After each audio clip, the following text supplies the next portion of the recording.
Welcome back, guys, to the Beyond Condition podcast. And Matt would have heard that intro several times because he is an avid listener. He's been on the pod before and he's a very good friend. So, first of all, thank you, Matt, for coming on the pod. We have the same surname as well.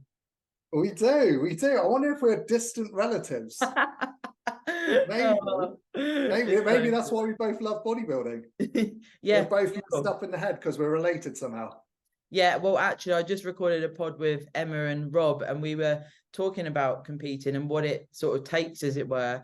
And Emma said, most people do get into bodybuilding because they're dealing with some sort of potentially trauma, or they're led by wanting a sense of purpose. And we can both relate to how driven we are. And we're going to talk today about how long we've been competing for and how long potentially that would last as a competitor. And actually, the purpose you do get, we're both guilty of it, doing back-to-back preps. It's like, you can't see anything else. Now, we both have bodybuilders as partners, so that helps, of course, but it is certainly a sport of longevity, but how long can you keep competing for? And I must say, I reached out in regards to your post that you did to talk about the back-to-back shows you did, and you actually mentioned, it was not as easy to do that as you get older. Now, we've both competed. I've competed for, bodybuilding for like 12 years. How long have you been competing for? So early 2014. So I'm almost at 10 years now. Yeah, since the first show. Yeah. And we've got a bit of time behind us, both of us. Yeah, for sure. I mean, a collective of over 20 years. And I joke to you that people might be, tuning in and thinking, are you going to be interviewing a 60 or 70-year-old? Because people would assume, well, they're in their 30s, they're going to compete for however long. Now, that would be perceived from someone that's potentially doesn't understand bodybuilding per se and what goes into it. But I certainly have felt, as the preps have gone on, of course, it's more competitive now. So I've had to work harder to get condition and do what I need to do to keep up, as it were. But I feel a difference in my body. Now, I don't know if you do. Yeah, for sure. I think it's a great point that you brought up there about the post that I did, just a few days ago. So basically last weekend, I competed on a Saturday and a Sunday. And I used to do that a fair amount, and it didn't bother me whatsoever. It was all good, but I am still feeling it. It's now Friday and I'm still feeling it. I was absolutely battered on the Sunday and I just didn't feel the same. I didn't look as good. And I didn't even manipulate things much for the Saturday either. I just did the show. But just the whole, getting on stage, going through the pump up, doing all the posing, being under the hot lights, everything like that. And obviously all the travel, all of it did take away from my Sunday look. Now, is that because of age? Is that because I'm a little bit bigger? So it just takes more to pump up and more to pose? I can't say for sure, but yeah, it does. It obviously, age has got a factor there because, I used to be able to do it, no problem. Yeah, I think as well. Now, we both share that mindset of prep is prep, like we go all in, and we go all in off season. We commit to the cause. Yes, of course, in off season, there's an element of flexibility, right? So we have off-plan meals, we can pull back on cardio, things like this. But every day we wake up and it's, what do I need to do to facilitate my own physique progress? Now, that's a daily thought. It's, every hour I'm thinking of something to do with bodybuilding, probably every minute actually. And that doesn't go. And I think that actually, when you've got that mindset, you think that you can just keep going. And actually the body then goes, hold on a minute. We've abused our bodies per se because it's an extreme sport. And I think maybe sometimes people hide away from, actually, this is pretty tough going if you're doing it to this extent, if you know what I mean. Yeah. I mean, careful planning, I think, really comes into it, especially if you are a PED user too, because they will get to a point where obviously you've been on cycle for too long, potentially you're using orals as well in the lead up to a show. You can't do that over and over because you'll be on the orals for too long. So that's also going to be a massive factor. But I mean, the main, I think, topic today is going to be the amount of years that you put in, isn't it? That's what we're really sort of like talking about. And And when is that point where potentially have you reached your potential? Have you been doing it too long? Is it time to pull back? Yeah. And it's an interesting topic, I think, because it's so person dependent.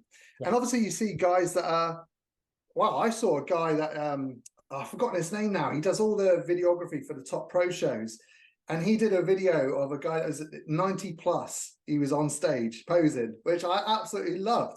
Yeah. But obviously, he wouldn't have been competing when we first started competing. Yeah. So competing itself, I think, does take a toll on the body. And there is a point where I think you do realistically need to maybe pull back at least a little bit. But yeah, let's dive into that. When is that point? Yeah, exactly. And actually what I described with, going on over the years and preps getting harder, as it were. Now, the competitive edge of that, when we started back, 10 years ago, it was a very different sport. And I'm sure you'll agree, yes, it was still unique like it is now when we actually look at how many people compete in the world and how many people stick to it like we do. But of course, there wasn't like Instagram promotions. There wasn't people that dip in and out of preps, etc. And this highlight reel behind it. And actually that's then brought people out. I had Kaylin on the podcast and she's a good friend of mine. She was competitive gymnastic. She did CrossFit to a competitive level. And then she jumped into bodybuilding and she had a great response, won her first show, won an overall, but she had all that background in her, of course. And, people would turn up that might have done it for our length of time. And she fucking absolutely nailed it and cleaned up. And it's like, how do you make that decision? Because I don't know about you, it'd be very hard to go, I'm never going to compete again. Oh yeah, big time. I mean, I've been guilty of saying it in the past. I'm done with bodybuilding. I'm not going to compete anymore. Here I am again. I'm competing again. So there is that aspect to it as well. Like sometimes I do think maybe I have reached the end, and then it just draws me back in just for the passion and the love of the sport. Yeah. I think luckily we're both in the same position where we are still leveling up, and we've still got more to give, and we're same viewpoint in terms of like PDs and things like that. We don't abuse our bodies. We try and do things as sensibly as possible, like regular blood work and get my heart scanned after this prep and things like that. So the longevity, as long as you're staying healthy, as long as you've got the passion and you still love it, maybe you don't really need to stop. But yeah, in that scenario, it is a bit it's a bit demoralizing. So someone coming in straight away and beating you, but it happens. That's the genetics of the sport. Yeah, for sure. An individual genetic response as well. Like I say this on the pod and I say it to Matt all the time. A lot of people that get on as guests that have done extremely well and they're very successful in the sport, they have a sporting background, and then there's potentially the genetic background as well. And it's certainly a consideration, because when you actually look at how long you want to compete for, and I'm sure you do it as well, I speak with clients about, what are you wanting to pursue here? What is the risk versus reward of extreme dieting in itself? If you're using PEDs, where do we want to go there? Because if you want to go to a pro level, and if we're talking like IFBB, then the route you're going to need to go down is very different if you want to get to a pro level in an amateur division. So then it's like, okay, so you're an office worker 9 till 5, you want to give this a go. Is it worth pursuing it and looking at this for 10, 15 years if you've never really used a gym and you want to give it a go? Let's be realistic and manage expectations. And it's certainly something I feel like needs a bit more direction sometimes with coaching, to just go, actually, this is what you're doing repeatedly to your body when you do preps, when you use PEDs. Is it worth it? Look at the longevity here from a health standpoint, of course. Yeah, 100%. We're really lucky in this day and age as well, though, going off of that topic. There is a lot of other avenues in terms of like natural bodybuilding. Like you can get your IFBB pro card as a natural now, and that was never the case when we were coming up through the ranks. Like that's only a recent thing that's been brought up about. And so you don't necessarily have to do the PED aspect anymore and still get far in sport. Now once you've got that pro card, realistically, you're not going to be on the amateur stage, or you have to be very, very genetic elite to get to the Olympia stage as a natural. But you can still go very far in the sport as a natural. So that does come into it as well now. But you're 100% right. It's like, what are you trying to get out of it? Are you just doing it for a bit of fun? Are you trying to go as far as possible? Because that is going to potentially limit the time frame in which you do it for. I know some guys that are looking fantastic early 20s, and they're like, I'm only going to be competing until I'm 25, 26, and then I'm done. They've already made that decision because they know that they're going to abuse their body, and then they plan on exiting after that. Whether they exit after that or not is another matter. Yeah, for sure. But I mean, I was going to say, I like the fact that they have that set game plan and they knew what they want to get out of it before they, really embark on the journey. Yeah, for sure. I think as well, definitely merit in what we're saying there in regards to the extreme dieting side of things. What category are you doing? Some female categories in the amateur divisions, you really don't have to dig as deep for condition as, say, IFBB, or if you're going to then pursue a pro card, condition for some of the bikini categories in the amateur divisions is much softer look now. And actually, yes, you're going to push in the diet phase, of course, you're still going to prep. That's still going to be tough, but there would be potential that your longevity could be a little bit longer than someone that's, figure in an untested fed, and they're getting pretty dialed in and the PED use is higher. So it's establishing where you're at, of course. And I mean, do you talk about this type of thing when you have consults with people that are like, right, I want to prep, I've never done it before? Do you have to sort of understand what they're looking to achieve and then give them that real talk, as it were?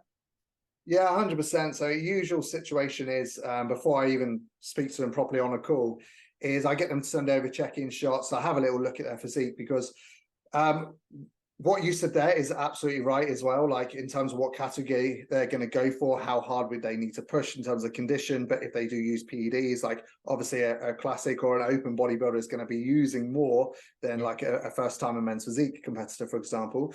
But also, in addition to that, their genetics can come massively into it. Like, I know guys that are natural and they're just naturally lean, almost show condition year round, and they can compete year round if they wanted to, because they just naturally stay lean. Whereas on the flip side of that, I've got some girls, for example, that want to compete in bikini for the first time, and they have to push so hard to get to that, the level. And that's still in the amateur ranks, a softer level that you can be, and they still have to push so hard to get to that point. Really high expenditure, really low calories. So someone like that, compared to someone that can easily stay lean year round and compete year round with not much effort at all, that's obviously going to affect the longevity in which they do the sport as well. And that is probably the biggest factor, I would say, out of everything. That, and obviously the PED use. Yeah. And PEDs, it is one of those subjects, as you know, on the podcast, it's something I want to take that taboo out of it, because let's face it, in all sports, there's performance enhancing drugs. This is 2023 and it is how it is. And, I think it's difficult, isn't it? Because you'll agree, there is a lot of misled information, or if you look online, it's like, I will just have this, or if you speak to someone at the gym or what have you.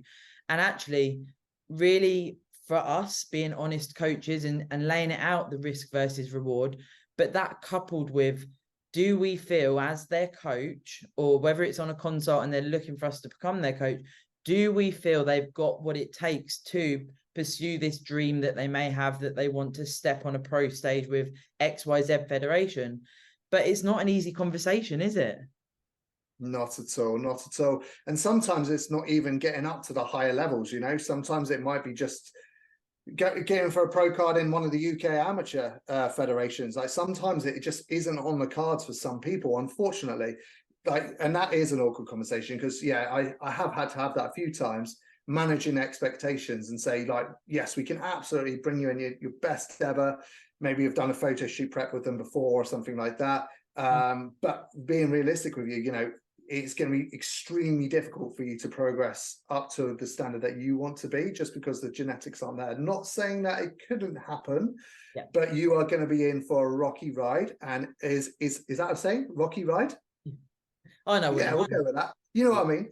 Yeah. And you're going to have to push really, really hard. So we can go for the show one, we'll see how you get on, and then we'll go from there. But putting that in their mind straight away is going to manage the expectations, rather than go through a prep, then batter themselves into the ground, and then think at the end of it, why do I not look like an IFBB pro?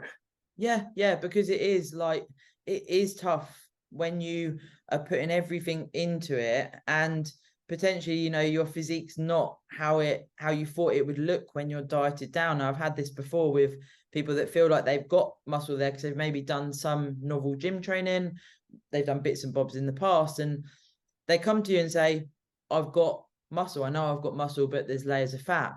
And that sort of conversation, similar to what we're saying there, is until you're dieted down, that's why photo shoot is bloody ace, because it's like, until you're there to a certain level of leanness, you don't know what muscle you've got there. Has it matured? Is it muscle that we're looking for matching with what your expectations are from the sport? Because it is a hard sport, even at the amateur level, all levels. I know certainly when I first started prepping, and I'm sure you can relate, you feel like you've put your whole life into it. Yeah, big time. It's from my last season last year. My goal was to come back and give PCA another go, and then have another bash at IFBB Pro qualifier. Now, I went for a good off season. I have put on a decent bit of size. I'm really happy with the progress that I've made, but I've already made the decision. I'm pretty much there in terms of stage condition. Yep. I'm still not at the stage for an IFBB Pro qualifier, so I'm not doing them this year. And that's been a hard decision for me to make, because like you said, I've put everything into it since. And although I am leveled up, I'm still not where I need to be. Sometimes you need to remove the emotional from it and just think about the logical. And this is where a coach can really come into it. Like Georgia basically coaches me, and she's been fantastic with it, because she's like, look how much you have leveled up. And if we keep going, because I can just rinse and repeat the process, like I will eventually get there. But there's no point in me spending all the money going to Italy, because I was going to do it in Italy and I was going to do the amateur in Florida. Yeah. There's no point in me spending all that money and then just not being where I want to be and getting a pro card. So I'd rather just go there for a holiday instead. Yeah, for sure. Because it's very similar, isn't it? If you come into this sport and you think you've got that sort of aspiration, and you've seen people on Instagram and you think, well, I'm going to get there and I'm going to be a pro. And then perhaps your coach is facilitating that and not being honest with you. And you keep putting everything into these preps and off seasons and everything. You never really get there. And then you look back and, 10 years have gone by and you've put into it what we always do. And it's like, holy shit, where's my life gone? And I'm still not at that point. And when does it become an end, because it's only going to be more and more competitive. There's younger people that come from nowhere and you're like, fucking hell, look at this physique. And, it does happen. My example of Kaylin, she's got such a sick physique because she's got a background and then she's taken that into bodybuilding. Now, I don't know about you with, when you're working with clients, and particularly in a first prep, I would say, when people really struggle with what goes into a prep and the sort of hardship around it. Now, we don't sort of moan about it, if we want to call it that. But when you have clients that do come across these challenges and it becomes almost too much, do you have to have conversations around that? Is there a certain way you deal with that? Yeah, I will say it to them 100%. I'm quite upfront and honest about it off the bat anyway. Like when they first started their first time, I will say to them, prep is difficult. You've got to be ready for this journey. If you want to embrace it, you really want this, then let's go for it. But there will be times when it's very, very difficult. And yeah, I'm very honest on my Instagram as well. Like a couple of days ago, I went for a walk, had a really bad hypo session, halfway through the walk. And when you're like halfway through, so you don't know, are you going to make it? Or you're not going to make it? It's like that. It is like that. I put up a little story about it saying, but I wasn't moaning about it. I was like, this is the reality of prep. This is sometimes times are really tough. And, I nearly passed out. I really did nearly pass out. Luckily, I made it home. It was all good. So I just had a little bit of carbs when I got back in. But yeah, prep is difficult. And luckily, because I do talk about that on Instagram, I feel like my clients know about it as well. And they can sort of like see me going through it. But I say it in a way that it's like, I'm not moaning about it because I actually love the challenge. I love the journey. Like prep is difficult and I embrace that. So as long as you can talk about how difficult it is, but just don't moan about it. If you don't want to do it, don't do it. And I will say that to them as well. And I will say, you know, if you're finding it this difficult, if you're miserable, if you're not enjoying it, why are you doing it? Because I'm in a like a non-arrogant way or anything like that. I'm in a fortunate position where money isn't a problem. Like for me coaching, money's not a problem. So if a client left me because I said that to them, it wouldn't bother me, because what is important to me is that they enjoy the journey and that they enjoy bodybuilding and they enjoy getting on stage and the process. If they are miserable, if they're hating it, I don't want them to do it. Like, why are they doing it? You know? And I will say it to them. I'm very honest about it. Yeah, I totally agree there. It is for us, it sounds like you're the same, you know, it's not about money, it's about people being able to do things that they maybe never thought possible, that empowerment, that journey of what this can bring. But I always say as well, and what's good about you and Georgia is that, you know, if someone gets to a certain point and they look pretty good, but actually it's a bit too much. Okay, so why don't we look at something that's like a photo shoot? I know you guys do them, or something like this. And actually that can be just as much of a challenge, because when you're digging down to stage lean condition, like, you know, I don't know if you've picked up injuries and things, but over my time, I've certainly picked up a fair amount of injuries, and I've got dormant injuries from before bodybuilding. And there's got to be something in here that gets you to push through that discomfort, of course. Yeah, you've got to really want it. Your why has to be strong enough, and that's what it's always going to come down to, isn't it? Your why. If you're just doing it because it looks cool, or because, you know, it looks good on Instagram, you're probably not going to make it. Yeah, for sure. And actually, when you mentioned earlier about natural, it'd be quite good for us to explore that. So when we talk about being a natural athlete and pursuing this sport for a long period of time, there's quite a few things that we could touch on in regards to the health effects of that, of course. Now, you may have listened to the pod with Zena that I did, and we spoke about her off season was 3 years. And to try and solidify muscle tissue as a natural athlete, it does take a fair amount of time, right? So that also as well, she spoke about on that episode, that actually when she tried to do a diet in the middle there, like a mini cut, I think it was about after maybe 10 months after the prep she'd previously done, nothing happened. Like the body was not happening. It just wouldn't, you know, the fat wasn't going, things weren't happening. But then she realized it's not the time to do it. And then she continued in the off season. Now, this is certainly something that highlights the longevity. So that example, it's like a year for a prep, or however long for a prep, 3-year off season, and then 40 weeks for another prep. That's only 2 seasons, and we're looking at like 5 years here. You know, it's crazy, isn't it? Yeah, it's a long game, bodybuilding, isn't it? For sure. And that's why, again, you've got to love it. You've got to love it to be able to progress in it. And this conversation's come up a fair bit with me, to be fair. Like, people, whenever I've said, they've asked me when was your first show, and I've told them, it's almost like what they think, why aren't you further in the sport then? Why haven't you got further? And it is because I haven't been consistent with it. So I have taken time away. So yeah, 2014 was the first show. If I was consistent with it as I am now, I would be further with the sport. But I have taken time off, like, between it. Like, so I have, and that's not even going into the structured growing season either. It's just completely stopping training, you know, to be quite honest. Yeah. So I think that's, again, another reason why I have been able to train for a little bit longer. But yeah, in general, going back to your point, you do need to be patient with it, and it is a long game for sure. Yeah, it's very good that you actually said that as well, because, you know, Zena throughout that time, although she had holidays, etc., and was flexible with the diet and things like this, she's still training, she's still doing everything that's required to solidify that muscle tissue that she was chasing. And it is a very good point, you know, as a natural athlete, let's face it, you know, you've got to tick the boxes, you've got to commit to be able to have that successful growth phase. So when you're sitting down going, okay, so where do I want to, you maybe do one show, and then it's like, right, I want to pursue this, I need more muscle. So you're going to step on stage in 4 years, you know, 4 years of, yes, like I say, you can be a bit flexible, have holidays and stuff, but there's elements of needing to train every week and all of this stuff. And I don't think maybe people sometimes realize that, particularly in the natural realm. When we look at assisted, however, it's a very different ball game, as we know. Yeah.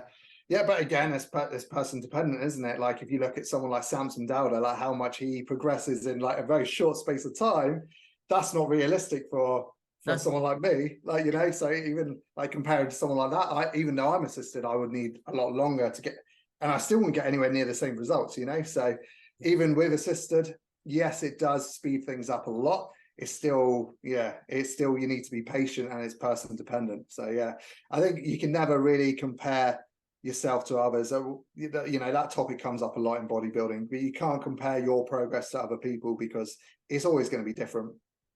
Yeah, and for him as well, you know, the genetics on certain people, we would sort of label it as genetic freak. It's like these physiques are phenomenal, and like you say, it's not attainable for people like us, and that's okay, but you've got to be realistic with it. And you know, it is a difficult conversation with clients, but I do genuinely think that people believe, okay, I can look like that one day, you know, that's what I can get from nutrition training and what have you.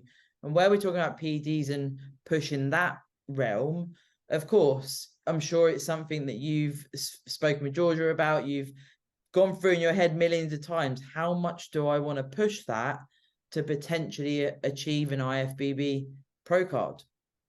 Yeah, I think this is our main subject matter today, isn't it? It's like, how long should you be competing for? And that's, for me, is going to be the limiting factor.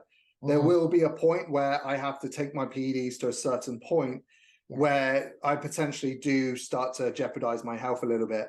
And when that happens, and if I'm not really like progressing to the level that I want to progress, that will be my point where I'm like, I'm clearly not got the genetics to get to that stage.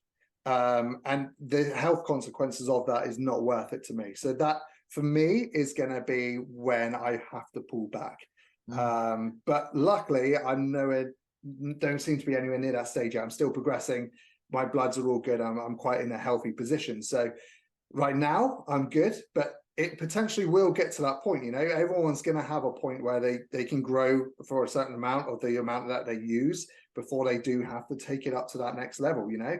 And then the time spent on those PEDs as well is obviously going to come into it massively. So that is going to be my limiting factor personally. The passion, the motivation, discipline, not a problem. I could do this until the day I die. But it is the PEDs aspect, unfortunately for me, with my particular goal, is going to be the limiting factor. So what about yourself? What do you think is going to be your limiting factor? Yeah, I mean, that is a conversation I've had with Matt several times, and my coach, of course, about, you know, where do I see my route going? Now, when I started with Tom, and speaking with Joe, there was talks of, could I pursue the wellness category? Because I am pretty bottom heavy. But when I dieted down in my last prep, okay, I chased condition a bit too much and I got into that tunnel vision mode, whatever. I went on my own rogue adventure, as you know. And actually, you know, when you actually diet down, it's like, okay, so I would be nowhere near wellness. But then there was those conversations of, but if I wanted to pursue wellness, where would that go? And I've made the decision that actually, you know, the PED use around that, for me, it's not going to be worth that to potentially do well. You know, it's not like a guaranteed, yep, so if you do this, you can get to that stage or whatever.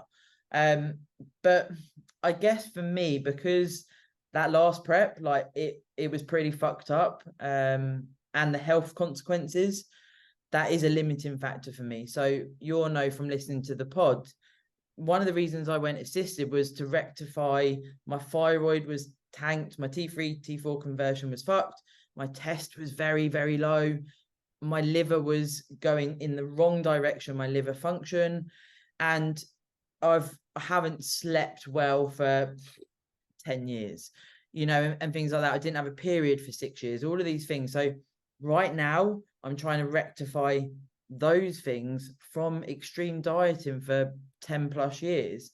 And for me, it's a hard goal to quantify getting healthy, right? Like, I want to get healthy. And that's hard in a reverse out, isn't it? It's like, what does that mean? But I know I'm still not right. And yes, it's from that last prep really pushing it, but also from, you know, the previous years. And it's at that point where it's like, right now, I just don't feel like it would be a good spot to even consider a prep. So I'm not sure. It's a bit of a weird spot to be in because I've always been purpose led by preps. So then it's like, so what do I do? And we have both explored judging with UKUP, of course, and this could be sort of a topic under this umbrella of how else can you stay involved in the sport if potentially you are looking at stepping away or, you know, having a longer off season or whatever it may be, of course. Yeah, yeah. And this is why I listen to this pod, Sarah. And this is why I respect you so much as an athlete and as a person, because it takes a lot to make that emotional decision and to be sensible about it. You know, you've analyzed that your health markers aren't where they need to be. And so many people would just push that aside and just push through it. And it would just make the situation so much worse. So whilst, yes, it is difficult to do, you've made that decision, and it is definitely going to be the best one, because if you do get those health markers, or when you do, then you can then make that decision. Do I want to go back in, and maybe I can do it maybe a slightly different way, or, you know, to protect those health markers, because the stage will always be there. So yeah, it sounds like longevity in terms of like in the sport is dictated the same for you as it is for me. So it's the health parameters. But yeah, going back on to what you were saying there, so how else can you stay involved in the sport? And yeah, there are different avenues, like you said. Like, we're both UKUP judges now. I did my first one the other day, and it's just because I absolutely loved it, by the way. It's such a cool experience. It's so good. So good. Obviously, me and Sarah are both massive fans of UKUP. We've both got really fond memories with them, competing with them. And because I get on with them so well, that they asked me to judge. And yeah, it was a really nice experience. So that is one way to do it. You know, just still be in amongst the industry. Obviously, coaching itself, the majority of my clients now are all prep clients. I don't know if it's the same with you. Are you a bit of a mixture at the moment? Mixture, yeah. I don't have, I feel like people gravitate towards me as a coach, and it's like every one of my clients is so different. But I really like that because I'm sort of a universal type person. I'm like, if you're delivered to me as and you're my client, then that's how it works. So I'm rubbish at selling, basically. So I've ended up with, you know, this sort of, I really like it like this, but I know certainly for you and Georgia, you've sort of found that you really, I know you love both, but you're really good with the competitors, and Georgia loves the lifestyle, doesn't she? Yeah, it's kind of just worked out that way. Just again, just because of our passions and our background. Like, I love bodybuilding, and it seems to attract bodybuilders to me. Georgia very much likes food, but also likes to lift, right? So that attracts lifestyle people. So yeah, we're the same as you. We don't really like selling or anything. So if people come to us because we like what we do, then that's great. And then we coach them because of that. So yeah, coaching itself is a great way to obviously stay in the industry. And then thirdly, which we both do, Sarah obviously runs this podcast and talks about bodybuilding all day long with bodybuilders. And I also run the Men's Physique Recap UK, which I've started doing this year, where I basically just cover all the men's physique winners in the UK shows, but also the pro shows.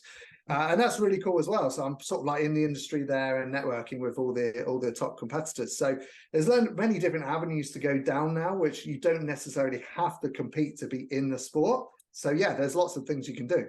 Yeah, for sure. I think that we can often, I guess, get married to being a competitor. And there will be people that listen that go, yeah, you know, can I ever see life with not being a competitor? And I certainly, you know, until recently, I'm like, I don't know what the future holds, and I'm quite open to it, but I'm not willing to say that I'm not going to compete again, because, you know, right now, that's not the decision I want to make. But what I've decided in regards to the health side of things is actually having the blood test regularly and getting a level of health.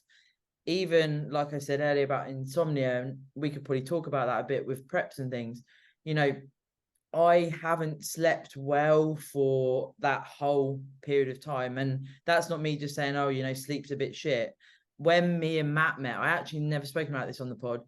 I used to twitch in my sleep. I didn't know it. And I just wasn't getting any REM sleep, like little to none deep sleep. It was all very light. And he said, like, over our time and as things settled, like, I don't twitch, I go into a deep sleep. But this is only very recent, you know, off the back of a prep. And I think that something like sleep, people go, I don't fucking care, but it will catch up with you, as you know, it's something we do have to look at, of course, with physique development. You know, if your sleep is fucked for a long period of time, you know what happens to a physique, right? Yeah, it's a massive factor, and it's funny that we're talking about this because sleep is something that absolutely gets trashed for me at the back end of prep. Like right now, I get about 3 hours a night if I'm lucky. It's so funny because like it's all I bang on about to my clients. Make sure your sleep's good, and in one of their daily metrics every day is how's your sleep rating out of 10, how many hours did you get, blah blah blah. And then there's me getting like 3 hours. But yeah, we can do what we can, but that is something that does affect me as well. And yeah, you are right, it is something that it does take a toll on your body, which again relates back to like for me, for example, I should probably take a little bit more time off between seasons. Luckily, as soon as I'm out of prep, my sleep's great again. But yeah, it will take its toll on me. If I kept competing, which some people do, they'll do split seasons every year. Yeah. That's really going to have a detrimental impact on your health. Yeah, and even when we talk about PDs, the stimulant use, and you prop yourself up for a period of time, and I'm sure you can relate here. For quite a long period of time, I was propped up on Clen, Yohimbine, caffeine, and Monster, and when I look back, I think, holy fuck, what I was running into that show and for that period of time. And then when you look at it objectively, when you're out of prep brain and you're, feeling healthier and feeling better, you're like, holy shit, that was pretty rough. But then you're like, right, okay, so it's prep again soon. And you do, of course, when you're very driven like ourselves, you don't see it. You've got that drive. You want that, you want to experience the show. You want to experience prep because it's so fucking cool. It is something that we thrive in.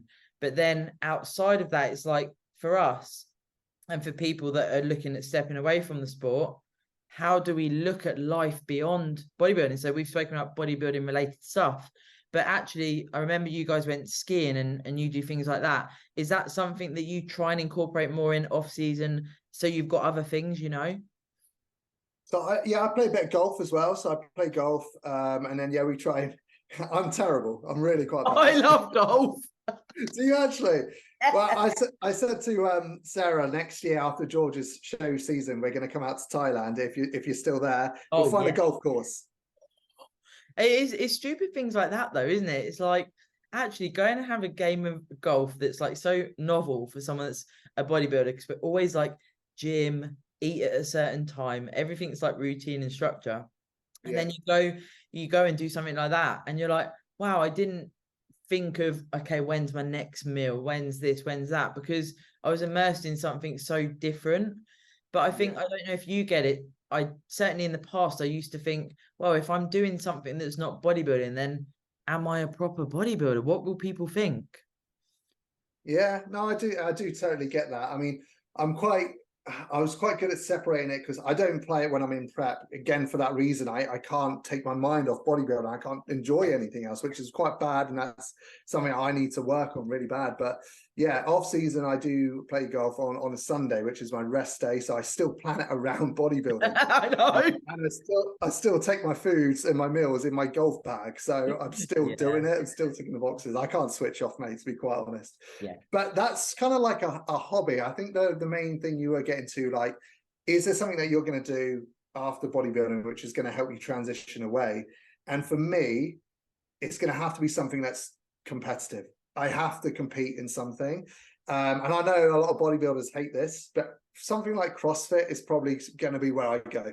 It's quite popular though. Like there's some I think TM Cycles did it maybe, or like some people like that. And you maybe wouldn't expect that. But I would always say CrossFitters, their physiques are incredible. Yeah, really, really good. And it's just the aspect of like, you get in what you put out still, and it's like performance based. So it's not necessarily based on your physique, it's based on how you perform. And because I am a competitive person, that'll work quite well for me. For like, even at the start of prep, I'll go out for runs to start my cardio because I enjoy running, but eventually I have to stop because I always track my times and I'm always like, I want to beat my times. And then I just absolutely nail myself into the ground. So I can't do that for prep. But yeah, for something like CrossFit for me will be very good because I'm just so competitive, and it will take my mind off what I look like and rather go into how I perform. And I think that'll be a good transition. And it's a good segue, I think, for many people after bodybuilding to try and let go of how you look, because it is not going to look the same. No matter what you do, like if you're coming off PEDs, you're not going to look the same. If you transition away from traditional bodybuilding aspects, like you can still look fantastic, like you said, as a CrossFit athlete, but you're still not going to look as good if you were just solely training for hypertrophy within bodybuilding. So going on to something else to track your progress rather than just how you look in a mirror is a great way to go about it, I think. Yeah, and of course there's monitoring personal progress. So you spoke about, obviously coaching is our jobs, you know, having goals within that, although we're not salesy, you know, doing things within that offer fulfillment in life, that is sort of involved in bodybuilding, but of course it's not that, you know, needing to prep XYZ and all of the things that go into it. Now, I describe this to clients, you know, even lifestyle clients. Once you're aware of tracking food, of calories, of steps, of water intake, whatever, you're always going to carry elements of that, right, to the rest of your life. But then it's trying to quantify, and I really like what you said there about physique, you know, can you feel like you still look good as like a normal physique that's not necessarily a bodybuilding one? And I'm sure Georgia would relate to me here. It's a strange spot in off season anyway, but to then let it go completely would be like, okay, so I just look like a normal person here. And the thing is, we got such a skewed sense of what looks normal as well. Like George, exactly what you said. Georgia at the moment's in the middle of her growing season and she looks fantastic. She'll get compliments all the time, but she will not say it. She puts herself down all the time. Yeah. And we went to the spa yesterday. We had a little date day. It was really nice. We went to the spa and she was self-conscious about how she looked. I could tell because when we were walking by poolside, she was like holding her hands over her stomach and things like that. And she looks amazing. Yeah. Anyway, we went into the steam room. A girl followed us in and she was quite young, probably like 19, 20. And she was like, I'm really sorry. I just wanted to say, like, you look so good. How do you look like you do? She said that to Georgia and like, love that. I was like, see, but she doesn't see it herself. So, and that's her, it's still training really hard. So when we, obviously, if we transition to something else, we're going to feel like that even more. But you got to remember, we've got a skewed sense of what looks good because all we do is look at in-shape bodybuilders on Instagram. And we compare ourselves to that all the time. And so I think as well as moving away from how you train to just look, but also potentially limit what you're looking at all the time as well, can massively help. Yeah, absolutely. Like 100%. George and I have spoken about this before, you know, that like you're in a prep and you're comparing yourself to who's going to be at your show and everything else. And I've certainly learned over my years, I don't know if you do the same, you know, really, yes, okay, it's quite cool when you know who's in the lineup or whatever, but whoever's going to win on the day, someone's got to win. And really, if I've done everything humanly possible to stand on that stage, then I've got to fucking enjoy it, because otherwise, I like what you sort of were talking about there as well. It's something I talk to people about. If you want to be an athlete for a long period of time, you're doing all of this for 10, 15 minutes on stage, like 3 years. For 10 minutes on stage, you need to enjoy it and really have that passion for doing this for you, because you don't know who's going to turn up, do you? It's really, really tough. Exactly. Yeah, it's a little bit of a different subject there, isn't it? But it still relates to what I was saying about looking online, because I mean, you're exactly right, because I've done it in the past. Unfortunately, we've all done it in the past, and we've seen someone that think, oh my god, they look amazing. There's no chance I'm going to win, but they could turn up, they don't know how to pose, or they don't look as good as they do on Instagram. There's so many factors that come into it. I mean, one show last year, I was backstage, I was getting pumped up, and a chap walked in, and granted, he looked really, really good. All the other lads around me were basically like, right, we're fighting for second place here because he looks so good. And they were bigging this guy up. And anyway, we all went out on stage, and that guy that everyone thought was going to win, he didn't even place. And I asked Georgia afterwards, because you don't really focus on who's next to you, do you, on stage? I was like, what happened to him? And she was like, he just couldn't pose, didn't even place. So looking online all you want, like, but it really, like you said, it's not going to affect how you perform on the day. You just bring your best, and whatever happens. And when we talk about longevity as well, probably a good topic to talk about with regards to when you do this for a long period of time, and potentially how you deal with not placing, or if you win and then you do another federation and you maybe don't even place and you're like, what the fuck? maybe we could delve into actually the reality of competing across different federations and how it feels when you don't place and you've put your whole life on the line as such to get to that stage, and maybe you're doing one show and you don't feel like you even get a look in. It's like, you know, have you been there where you haven't placed and you've been in that dark spot? I've been in a place where I haven't placed before many times, but luckily I've never put myself in a dark spot. I'll relate this to last year, my last season. So I had a pretty good season last year. I came second at PCA finals, which was my best achievement. And then 2 weeks later, I thought, I'll give it a go. I'll give an IFBB Pro qualifier a go. Went over to Alicante, did that show, and I came dead last. So coming second in a British final in PCA, which is pretty good standard, to go into an IFBB Pro qualifier, not even getting a look. Literally, as soon as I did my eye walk, they brought us all out. There was like 6 of us. And then straight away, called my number to the outside. That was it. That was me done. So obviously we spent all that money going to Alicante, trained like so long to get to that point, put a lot into that prep, move straight to the outside. And what was even more demoralizing is with those shows, obviously you then go off after prejudging, and then they call back the top 5. So they were like getting all the top 5 guys, and there were 6 of us. So I went to line up thinking, oh yeah, I'm going back out. They're like, no, not you.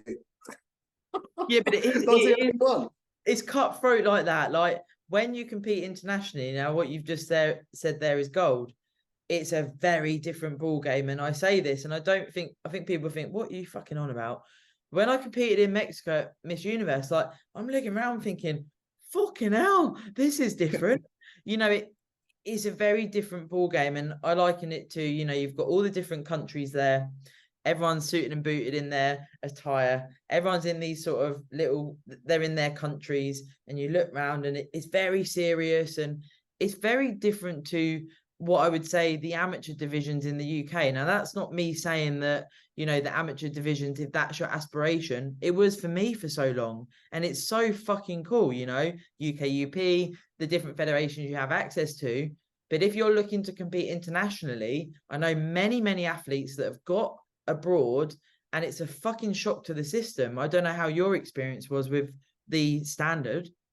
Oh, big time, big time. I said this story a couple of times to people. You know, like when you're backstage, you're getting pumped up, you catch it in the corner of your eye, people looking at you because they know you look good. I'm like, yeah, I look good.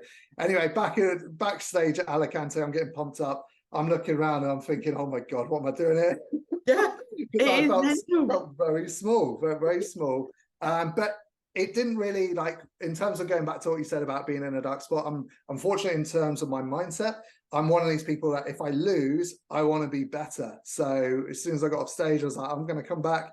I'm just going to be better. I will go from last place and I will get to first place. So that's how I view it. And it's kind of like, I try and encourage my team to have the same mindset, because you're not always going to win. You're not always going to be placed. And that can go for even just within the UK shows, like a difference between, like, for example, a pure elite show, and then you go to a PCA show, the standard difference there is massive within itself. So yeah, I think selecting the right show for you is really important, which again is why I've pulled out of IFBB Pro qualifiers this year, because I'm still not quite there yet. So selecting the right show is going to help you on that aspect. But at the same time, if you don't win, it doesn't matter, as long as, like we always say, it sounds lame, it sounds cheesy, but as long as you're always getting better, then that should help keep you out that dark spot, if that makes sense, because you're still progressing. Yeah, I mean, how does that feel on the other end of the spectrum, where you coach Georgia, and of course she's your partner, but you can differentiate that role? Matt and I do it, you know, when coach's head's on. How does it feel when you're talking through her sort of mind warps? I'm sure she won't mind us talking about it, because I know that it's something that she does find tough with when she's in a prep and comparing herself to others. Yeah, so she's, to be fair, she's not so bad with it comparing herself to others, but she's really bad with it with comparing herself to herself. Yeah. So she'll put a lot of pressure on herself to always be better, which she is better. She is getting better every single year, but she does definitely put a lot of pressure. Like, the expectation of where she wants her physique to be is quite high, because she wants to be an IFBB Pro bikini standard. She's not bothered about the actual pro card itself, but that's how she wants to physically look. So she puts a lot of pressure on herself to there. So I have to, when we do our check-ins or whatever it might be, I do have to reassure her quite a lot. And she won't mind me saying that. Like, and it goes back to the exact conversation we had a minute ago in the spa. You know, I was saying to her that day, you know, you look amazing. Like I don't know why you feel like this sometimes, but you know, you do look really, really good. Trust me. And then luckily she, you know, that girl came up to her and said that, it gave her a nice little confidence boost. But yeah, so sometimes it is like coach's head, you're right. I do need to talk to her straight and say, like, logically speaking, take the emotional out of it. These we have progressed. Look at the photos differences, for example. I get still all our measurements, like glutes have grown, you know, and the biggest thing is the fact that she's the same kind of weight from a couple of years ago, and the visual differences are absolutely like huge. So yeah, I do have to talk to her very much with a coach's head sometimes.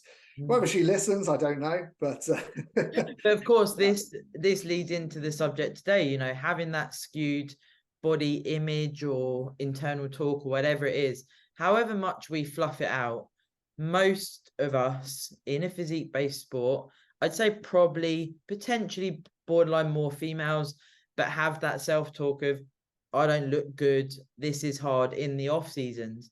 But then when you potentially transition away from the sport, if you've had that the whole time in physique development and in bodybuilding, where does that then go for the rest of your life? And I think it's certainly something that is a talking point for people to open up to their coach and work on while you're in the sport, to then facilitate you, you know, when you do potentially step away at some point. And we haven't spoken about it yet, but there's definitely room to talk about if you get injured or something occurs, and of course that puts a stop or puts a halt on a period in, you know, your bodybuilding career, as it were. Is this something you've come across with clients or yourself? Yeah, minor injuries, nothing ever you know, really serious that has put a stop to their competing career, luckily. But yeah, I mean, I've been injured quite a few times. It is frustrating, but I'm so stubborn, I'll work around it. Like last year, I stupidly played a game of rugby, I don't know why. Instantly like snapped up all the ligaments of my ankle. But all of our subs got injured as well. We were playing against a team that's way better than us, which is why they recruited us in. They recruited 4 bodybuilders just to help them with their size. Yeah, and we all got battered. But I had to keep playing, even with the dodgy ligaments, and I got KO'd as well. But yeah, so that didn't help. But anyway, done all my ligaments in my ankle, and I still made it to the gym. I still ticked my boxes, but just couldn't do steps or cardio, but I just manipulated the rest through foods. So there is a way around it, but I think for me, that would be the hardest thing ever. If I got badly injured that I couldn't train at all, and I couldn't do any sport, because like I said earlier, for me, I have to be competitive with something. I'll find something else to be competitive with, and I'll go all in with that. So if I got injured to a point where I couldn't do anything, that I haven't thought about that subject before. I think I would really struggle with that, I'll be honest. Yeah, for sure. Even a little injury, you know, it is something like that, though. Like you said, you can make manipulations I think if your why is strong enough, which is the undercurrent of the whole episode today, you know, if I say the right reasons, but are there any right reasons? Because everyone's obviously it's quite a grey subject, but the why to continuously improve, the things that we suffer with, like we just spoke about, negative self-talk and things, I often find that they derive from a place of care, because you really want to do well. But I feel like, of course, a coach that can actually empower you honestly and not just blow smoke up your ass, that of course is going to be a big contributor to you being able to hack this for a long period of time. You know, imagine going into a show thinking, fucking hell, I'm going to win it, and like you had that experience abroad. Oh right, okay, so I've come last, but you've prepped and everything's gone into it. It would be pretty tough. And I think yours and George's relationship is very good there, because you will tell each other, look, you know, you're not going to be competitive here, or let's do this federation. So I think maybe if people are a bit more open-minded to what federation they're suited to, would definitely be a good direction, of course. Yeah, well, I agree with that 100%. I would never say a name. I'd never like to badmouth coaches, but I do know certain coaches that will just put clients in certain federations, no matter what level they are, and that's the worst. In my opinion, that's the worst thing you can do. Agreed. It's like taking someone that's never played football before and trying to get them to play in a Premiership football team. They're just going to get laughed at, or they're not laughed at, but they're just going to be out of place. They're not going to belong there. So I relate, you know, the bodybuilding federations, they all have their levels, and you got to make them work up the ranks, because it's going to build them as a person, as a bodybuilder. It's going to nurture them and help them grow as well and build their confidence. So yeah, the worst thing you can do, in my opinion, is like take a brand new first timer, especially if their genetics aren't the best, and then put them in like a Two Bros regional, which is in the lead up to a pro qualifier, which unfortunately I do know people that do that, and I just don't agree with it, because it's going to demoralize them. And again, going back to the longevity of the sport, exactly like you said, you have that as your first experience, you're not going to want to do it again. Yeah, for sure, because most of this is mindset, right? Like, yes, it's a physique-based sport, but to tolerate what we've tolerated over the years, and I say that we want to, don't get me wrong, people listening, you know, I'm not saying, oh, we've had to put up with this, but what you do tolerate and what you do pour into this sport, it's not something you can do unless you've got a strength in your mindset. And something that we could probably wrap up on is actually, when again we're looking at the longevity, how you have, you know, friendship circles and how you deal with relationships outside of bodybuilding. Maybe some tips as to, of course, you understand who your inner circle is. We've had those conversations before, but is there certain things you try and do to make sure that you pour back to those people that don't really understand the bodybuilding side of things? Yeah, I can relate to this quite a lot fairly recently, because this prep I've put more sacrifices into this prep than I have in previous preps before, just because I'm getting to a condition I've not been before. I've really pushed myself hard, so I've missed out on weddings, I've missed out on stag do's, I've missed out on birthdays. And I do feel bad for that, and I have had to have conversations with them and explain the reasons why. Luckily, they support me. They did have a little moan about it, but they support me. And we've got things planned already for after the competing season. Like one of my best mates, basically, is his birthday last week, and I said, I'm sorry, mate, I was competing that week anyway. I'm gonna have to miss it. But we're going skiing and snowboarding in January. I will make it up to you then. I'll get you very drunk. And he's absolutely fine with it, you know. So it's about planning things afterwards and letting them know that you still value their friendship and that you care. It's just that you have to be selfish in that moment in time. So I think that massively helps. But the majority of my friends now are bodybuilders.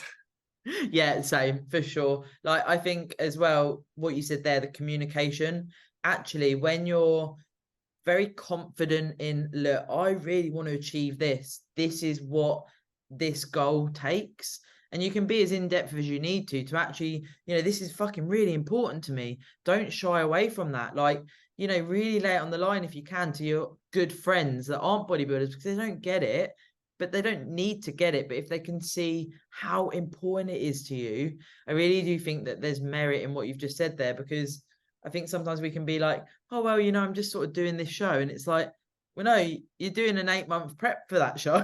Like, you know, have some confidence with how you put it across, because that certainly helps. And I do think that that's a big, big point. But most of our friends are bodybuilders now, like you say, and you don't have to explain it.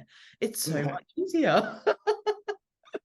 It is easier. I think the longer you stay in the sport, the more bodybuilders become your friends, essentially, and you kind of just move into that sort of realm. But yeah, there are still some of my old friends I still speak to, and I do try to, because like in the growing season and stuff, it's nice to have friends that aren't actually bodybuilders as well. But yeah, it is literally just about communication, because I'll give another example. I've got another close friend who lives and breathes the sport of bodybuilding, and we've got the same friendship circle.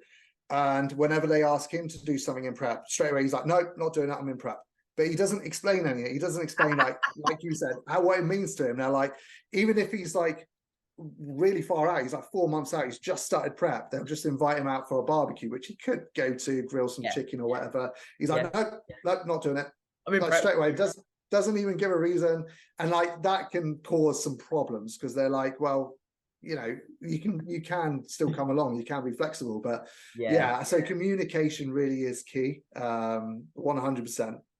Yeah, for sure. Well, I think that the time has flown, for one, but also I think that we've covered a lot that maybe people would look at the title and not think about that. But it's certainly, I would say, we've covered all areas of what you would consider if you were stepping away from the sport, or what the longevity of the sport actually requires, with some actual factual information, because I think sometimes it flies around and maybe people could value a bit from actual clear information. So thank you so much for coming on, my forever friend. And if you make it to Thailand, we are playing golf. It'd be shocking, wouldn't it? Georgia playing golf would be very entertaining. Oh my God, this is going to make me die. And Matt won't like it either. We'd be like, right, you guys go and have a pizza. We're going to play golf. Yeah, we'll play golf and have pizza though. Yeah, for sure. For sure. So if people want to follow you on the gram, what's your Instagram handle? Matt_Parker 101. Cool. Or Team GMT. Yeah, so that's your coaching team, isn't it? Yeah. Perfect. So if anyone wants to follow Matt and follow his journey, of course, then go over to Instagram. And of course, if you listen, you resonate, or you take anything from it, give us a message or share on your stories. We love to see it. But thank you, my friend, and I will speak to you very, very soon. No worries. Sorry about the outro there. Someone's knocked at the door, so this is perfect timing. Yeah, thanks again, quite Sarah. like Dogs get extra points. I'll speak to you soon. Cheers, guys. Bye.